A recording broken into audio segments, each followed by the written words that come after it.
Trump's incoming director of counter-terrorism, one Sebastian Gorka, friend of the programme.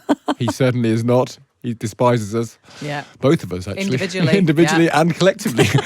Anyway, he said to The Times, actually, that Britain must bring back UK members of Islamic State as a price to pay to have a special relationship with the US.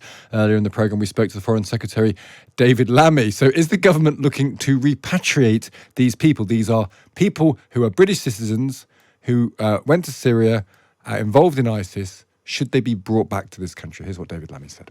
No. And let's be clear. That and even if Trump wanted to do it. Let me finish the point, Steve. Shamima Begum, the courts found she's not a British citizen, so she will not be coming back. In the end, it's our job to safeguard the British public.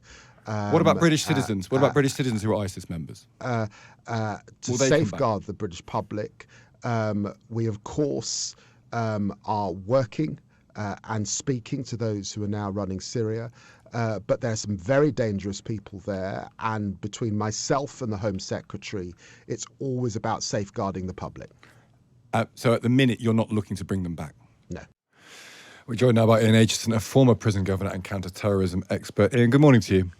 Hi, Steve. Nice to be with you. Nice to speak to you. What do you make of this? I mean, is he right to say we don't want these people back?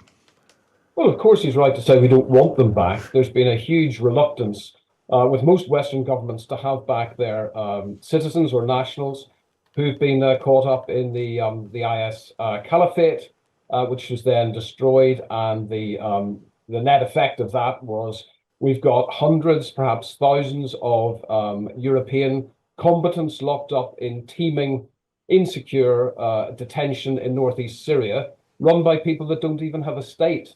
And, you know, I'm interested in your comments about what Sebastian Gorka has said. One of the other things that is in the mix here is what happens in these camps which rely on US security overwatch to keep them contained. If the United States withdraws that support from the Kurds, then we've got a catastrophe in our hands where we'll have, you know, hundreds, thousands perhaps of trained IS combatants escaping from these camps and going goodness knows where. There's plenty of places in the world now where they would have the safety to regroup and re-engage and actually, in my opinion, become more of a threat to Western security than they are at the moment. Well, it seems to be one of the points that Gorka might be making here is that if it's British people, I mean, Shamima Begum is slightly different because she's been made stateless, but there are, I think, 50 or 60 at least people out there who are British who are not stateless. They've not lost their citizenship.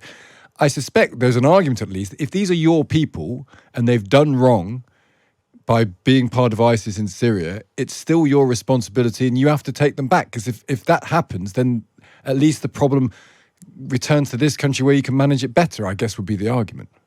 Yes, exactly. I mean, I'm doing some work at the moment for the UN around the repatriation of Iraqi combatants, foreign nationals who are in northeast Syria in these detention camps, and how they can be safely repatriated and put through a justice system to account for their crimes.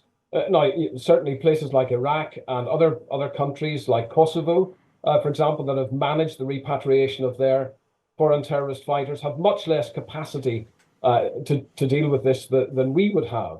And I would also make the argument that, you know, if you're fighting terrorism and violent extremism, you make people who've broken the law and who've threatened this country amenable to the law in this country and accountable for their crimes. It's the way we, in effect, demonstrate our moral superiority over a death cult ideology. I guess the argument against that, though, is it costs an awful lot of money to prosecute someone for membership of IS. It's not always clear what evidence is usable in court. It's not clear how long they'll be put in prison for. It's not clear what happens when they leave prison. Will have to be put on a watch list, which itself costs a lot of money. So the argument against it is it's a big burden on the British state trying to manage these people if you bring them back. Right, yes, it is. But we've got to also accept that within those people, there are a mix of people who are definitely combatants. There are dependents. We know about, for example, children who are held in some of these detention centres becoming radicalised. So we've got a next generation of IS terrorists who are being created in these places that are incubators of radicalisation. And I suppose my argument would be, yes, of course, it will be expensive for the state to bring these people back and make them accountable for any crimes they've committed. But there's a greater threat, I think, in the prospect of these camps falling apart, One jail in northeast Syria was attacked by IS only a few years ago, and they managed to release hundreds of prisoners who were subsequently recaptured. So the threat is very real. And, we've got Afghanistan now, which is, lawless in many areas where the Taliban don't even have control. You've got bits of the North Africa, which are effectively out of the control of the state. There are plenty of places that these people, if they escape, if we leave the Kurds in a very fragile geopolitical situation in northeast Syria to their own devices, and if these people escape from these camps, there are plenty of places they can regroup. And I would argue pose an even greater threat than they do now. Interesting stuff. Well, we'll see. I mean, very interesting that David Lammy was clear about it, though. I mean, do you think that might, just before you go in, will that change at some stage? Do you think that at some point, I mean, if Trump says in terms, and Gorka is not Trump, and Gorka might have just been flying a kite here, and he might never come to this point, but if Trump says, I would expect Western countries to take back their own citizens, it won't entirely be David Lammy's choice. He'll have to do that, won't he?